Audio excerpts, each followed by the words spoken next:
Good afternoon everyone. आशा करी তোমরা সবাই ভালো আছো। আজকে আমি তোমাদের জাবরা ডাল বানিয়ে দেখাবো। নিরামিষের দিন এটা আমাদের অনেকের কাছেই প্রিয় খাবার। তো এখানে সকাল সকাল আমার বর সবজি বাজার করে নিয়ে এসেছে, একদম টাটকা টাটকা তরতাজা সবজি। তো এই সমস্ত সবজির কিছু কিছু করে আমাকে লাগবে এই রান্নাটির জন্য।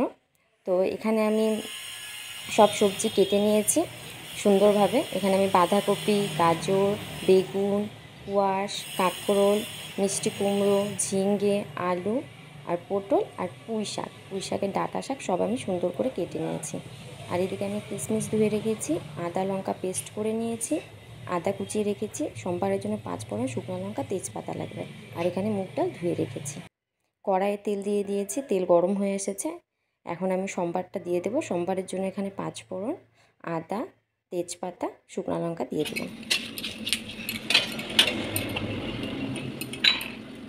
এরপর আমি বেটে রাখা মশলাটা দিয়ে দেবো। এরপর মাপ মতো লবণ, লঙ্কার গুঁড়ো, জিরে গুঁড়ো,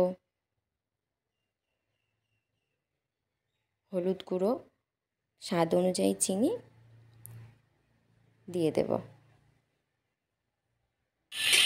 দিয়ে ভালো মতো মশলাটাকে আমি কষিয়ে নেব।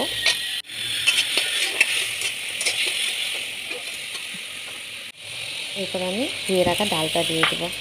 ডালটাকে ভালো মতো এখানে ভেজে নেব মশলার সাথে। ডালটা ভালো মতো ভাজা হয়ে গেছে। এখন আমি একটু জল দিয়ে দিলাম, ফোটানো জল দিয়ে দিলাম।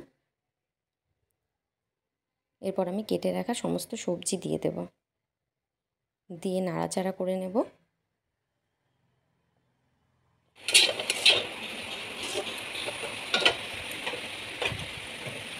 সবজিগুলো সেদ্ধ হওয়ার জন্য আমি একটু ঢেকে দেবো। 5 মিনিট পর আমি দেখি সবজিটা অনেকটাই সেদ্ধ হয়ে এসেছে। আমি আরেকবার ঢেকে দেবো। সবজিটা ভালো মতো সেদ্ধ হয়ে গেছে। একটু জল দিয়ে দিয়েছি আর কিশমিশ ধুয়ে দিয়ে দিলাম। এরপর ঢেকে জলটা শুকিয়ে গেল। এরপর নামানোর সময় আমি আরেকটু জল দিয়ে ফুটিয়ে নামিয়ে নেব। তাহলেই জাবরাটা তৈরি।